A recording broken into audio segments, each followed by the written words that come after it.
दोस्तों नमस्कार, आप देख रहे हैं नेशन ट्रूथ न्यूज। आपका बहुत बहुत स्वागत। दोस्तों आज की सबसे बड़ी खबर है कि क्या मैडम सोनिया प्रोएक्टिव हो गई है। क्या मैडम सोनिया एक बार कांग्रेस को वेंटिलेटर से उठा करके फिर से जीवित करना चाहती है। क्या मैडम सोनिया को यह पता चल गया कि राहुल गांधी के बस की बात नहीं है कांग्रेस को पहले वाली धार देना कांग्रेस में, इसलिए सोनिया गांधी 100% एक्टिव मोड में आ गई हैं। ये आपको आगे हम बताएंगे वीडियो में पूरा। जिस तरह से सोनिया गांधी आज के डेट में दोस्तों एक्टिव हुई हैं, उससे ऐसा लगता है कि नरेंद्र मोदी की सरकार को उखाड़ फेंकने का सोनिया गांधी ने कसम खा ली है। क्योंकि सोनिया गांधी ही थी जब 2004 में वाजपेयी की सरकार भी गिराई थी। एक बार ऐसा लगता है जिस तरह से एक्टिव सोनिया गांधी हो गई है। हम पूरी खबर आगे बताएंगे। दूसरी खबर होगी दोस्तों, प्रधानमंत्री मोदी 3 देशों की यात्रा के बाद भारत आए। भारत के बाद कुछ ही घंटों के बाद बंगाल पहुंच गए और बंगाल में एक बड़ा बयान दिया कि जंगल राज बिहार में खत्म किया, महाजंगल राज खत्म करने आ गए हैं, यहां भी खत्म करने जा रहे हैं। तो प्रधानमंत्री के इस बात का भी विश्लेषण करेंगे और बताएंगे कि बिहार में कितना जंगल राज खत्म हो गया है और बंगाल में ये क्या करेंगे। लेकिन उससे पहले आप सबसे गुजारिश है दोस्तों कि आप चैनल पर नए हैं तो चैनल को सब्सक्राइब करिए, बेल आइकन प्रेस करिए। वीडियो अगर अच्छी लगे तो लाइक शेयर और कमेंट जरूर करिए। दोस्तों हम बात कर रहे हैं सोनिया गांधी का। सोनिया गांधी एक बार पिछले कुछ वर्षों से आप देख रहे होंगे, जब से राहुल गांधी कहने के लिए तो पूरी कमांड राहुल गांधी के हाथ में है। राहुल गांधी कांग्रेस के सर्वा नेता हैं मल्लिकार्जुन खड़गे के बाद। लेकिन सोनिया गांधी पिछले कुछ दिनों से जिस तरह से एक्टिव मोड में दिख रही हैं, सोनिया गांधी जिस तरह से बड़े बड़े अखबारों में लेख लिख रही हैं, जिस तरह से मोदी सरकार पर एकदम जबरदस्त हमला कर रही है, कड़ा हमला कर रही है। साथ ही साथ कल सोनिया गांधी ने ये वीडियो जारी किया, मनरेगा का जो नाम बदल करके VVG राम जी मोदी सरकार ने किया है। इसके लिए सोनिया गांधी ने जो वीडियो जारी किया उसमें कहा कि मैं लड़ने के लिए तैयार हूं, मैं लड़ने के लिए पीछे नहीं हटूंगी और करोड़ों परिवारों पर यह हमला है। इस बिल का नाम बदलना, कांग्रेस पार्टी 2005 में इस स्कीम को लेकर के आई थी, मनमोहन सिंह की सरकार। पूरी बात सोनिया गांधी ने बताया। साथ ही साथ दोस्तों आप ये देख रहे हैं कि देश के हर बड़े अखबार में सोनिया गांधी के लेख छप रहे हैं आज के डेट में। सोनिया गांधी कोई भी मौका चूक नहीं रही हैं प्रधानमंत्री मोदी पर हमला करने से।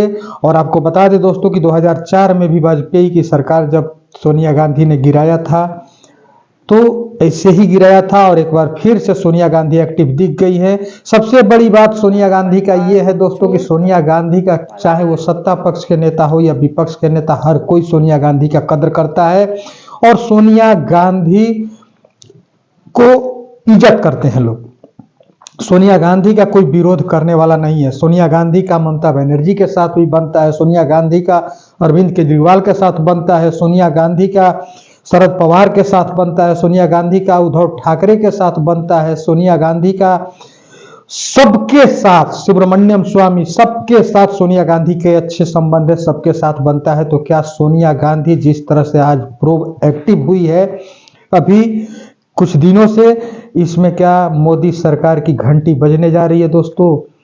इस बात को कहने में मुझे थोड़ी सी भी परहेज नहीं है और पूरी आपके जिम्मेदारी के साथ कह रहा हूं कि दोस्तों सोनिया गांधी चाह देंगी तो मोदी सरकार कुछ दिनों की मेहमान है। क्योंकि बहुत बड़ा डिस्टेंस नहीं है, बहुत बड़ा फासला नहीं है सरकार में। इंडिया ब्लॉक 234 पर है और बीजेपी 240 पर है। महज 6 सीट की फासला है।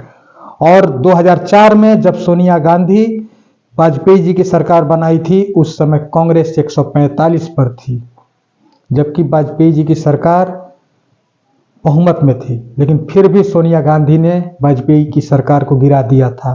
तो अभी तो महज 6 सीट का है। कोई एक एनडीए के अंदर से कोई एक पार्टी उधर से इधर हो गई तो समझिए कि मोदी जी की लंका उसी दिन लग गई। तो इसमें अब देखने से यही लग रहा है कि सोनिया गांधी जिस तरीके से अभी एक्टिव हुई है, इससे ऐसा लगता है दोस्तों कि आने वाले कुछ दिनों में देश की राजनीति बदलने जा रही है, कुछ बड़ा होने जा रहा है। क्योंकि इसमें कोई गुरेज परहेज नहीं है कि सोनिया गांधी की एक्टिविटी से, जिस तरह से सोनिया गांधी और पूरी कांग्रेस पार्टी मनरेगा का नाम चेंज करने के बाद, उसके पूरे फॉर्मेट को बदलने के बाद विरोध कर रही है, देश के अलग अलग हिस्सों में जा करके प्रेस कॉन्फ्रेंस हो रहा है, आंदोलन हो रहा है, प्रोटेस्ट हो रहा है। इसको देखने से साफ तौर पे लगता है कि कांग्रेस कुछ बड़ा करने जा रही है, कुछ, क्योंकि सोनिया गांधी का चंद्रबाबू नायडू के साथ भी बनता है। और दोस्तों, ये बात किसी से छुपी नहीं है कि जिस रोज सदन में बिल पेश हुआ VVG राम जी का, मनरेगा का नाम हटा करके, उसी रोज हैदराबाद से चंद्रबाबू नायडू दिल्ली पहुंच गए और 1.5 लाख करोड़ की मांग कर दी है। अलग अलग मंत्रियों से बीजेपी के मिल करके, निर्मला सीतारमण से मांग की है, उसके बाद से नितिन गडकरी से मांग की है, और जितने भी संबंधित मंत्री है, हरदीप सिंह पुरी से मांग की है, गृह मंत्री अमित शाह से मिले, सबसे एक दिन में चंद्रबाबू नायडू ने मिल करके 1.5 लाख करोड़ का डिमांड रख दी है। और वो भी इस बजट सेशन के 1 फरवरी को जो बजट आता है, आम बजट, उस बजट से पहले उनको 1.5 लाख करोड़ चाहिए। तो क्या ऐसे में मोदी सरकार की घंटी नहीं बज गई है? क्या चंद्रबाबू नायडू को मोदी सरकार पूरा देश का हिस्सा काट करके 1.5 लाख करोड़ चंद्रबाबू नायडू को दे देगी, तो और बाकी देश में क्या होगा और राज्यों का क्या होगा? और ब्लैकमेलिंग पर ही मोदी सरकार चल रही है चंद्रबाबू नायडू के। जब होता है चिट आकर के थमा देते हैं चंद्रबाबू नायडू, और मोदी सरकार सत्ता के लोभ में, लालच में उनकी हर डिमांड पूरी करते जा रही है। तो अब सवाल उठता है ये कि इस बार 1.5 लाख करोड़ की मांग की गई है चंद्रबाबू नायडू से, तो क्या मोदी सरकार इस स्थिति में है क्या कि चंद्रबाबू नायडू को दे देगी? और साथ ही साथ अगर दे भी देती है तो चंद्रबाबू नायडू तेलंगाना के मुख्यमंत्री रेवंत रेड्डी के साथ में, और कहिए तो गुरु चेला है, ये दोनों साथ में टच में है, राहुल गांधी के साथ भी टच में है, और चंद्रबाबू नायडू के साथ मैडम सोनिया का भी संबंध अच्छा है। तो ऐसे में मोदी सरकार चौतरफा घिर रही है। लेकिन मोदी जी की बात अलग है। मोदी जी 3 देश की यात्रा करके आए और तुरंत निकल गए बंगाल में कुछ घंटे के बाद प्रचार करने, और बंगाल में गए तो हमला करते हैं कि बिहार में जंगल राज को खत्म किया, और बंगाल में आए हैं महाजंगल राज को खत्म करने। जरा प्रधानमंत्री से वहां कोई पूछने वाला नहीं था, हम पूछ रहे हैं कि बिहार में किसकी सत्ता थी 20 साल से, कौन सा जंगल राज था? जंगल राज तो बढ़ गया है, सरेआम फायरिंग हो रही है। गया की घटना उठा करके देख लीजिए, सरेआम फायरिंग हो रही है ऑन रोड, कैमरे के सामने। जंगल राज तो बिहार में बढ़ गया है, कौन सा जंगल राज खत्म करने की बात प्रधानमंत्री जी करते हैं? और बंगाल में महाजंगल राज है, तो इतना तय है कि बंगाल जीतना मोदी सरकार के लिए टेढ़ी खीर ही नहीं बल्कि नामुमकिन है। टेढ़ी खीर तब कहा जाता है जब कुछ परसेंट ये लगे भी कि जीत जाएंगे। मोदी सरकार वही जीत सकती है जहां डबल इंजन की सरकार है, और बंगाल में इनकी डबल इंजन की सरकार नहीं है, इसलिए मोदी सरकार को बंगाल जीतना भारी पड़ सकता है। वो जो है भाषण बाजी में जो भी कह ले प्रधानमंत्री, लेकिन बंगाल जितना प्रधानमंत्री मोदी के बस की बात नहीं है। तो दोस्तों, ये 2 बड़ी खबरें थी जिसका हमने आपके सामने तथ्य रखा है।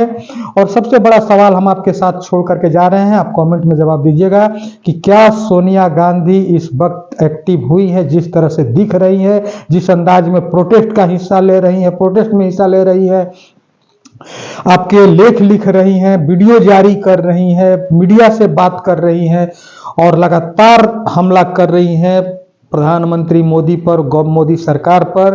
तो ऐसे में क्या सोनिया गांधी मोदी सरकार को उखाड़ फेंकने के लिए आगे बढ़ चुकी है क्या? इस विषय पर आप क्या सोचते हैं? आप अपनी राय कमेंट में जरूर दीजिएगा। साथ ही साथ विनम्र निवेदन है कि चैनल पर अगर आप नए हैं तो चैनल को सब्सक्राइब कर लीजिए, बेल आइकन प्रेस कर लीजिए। वीडियो अगर अच्छी लगे तो लाइक, शेयर और कमेंट जरूर करिए। दोस्तों, ये आपका अपना चैनल है, इसलिए प्लीज़ सब्सक्राइब करिए, हमारा समर्थन करिए, क्योंकि आपके सहयोग से ही ये आवाज़ आप तक पहुंचती है। इसलिए सब्सक्राइब जरूर कर लीजिए दोस्तों। बहुत बहुत धन्यवाद। नमस्कार।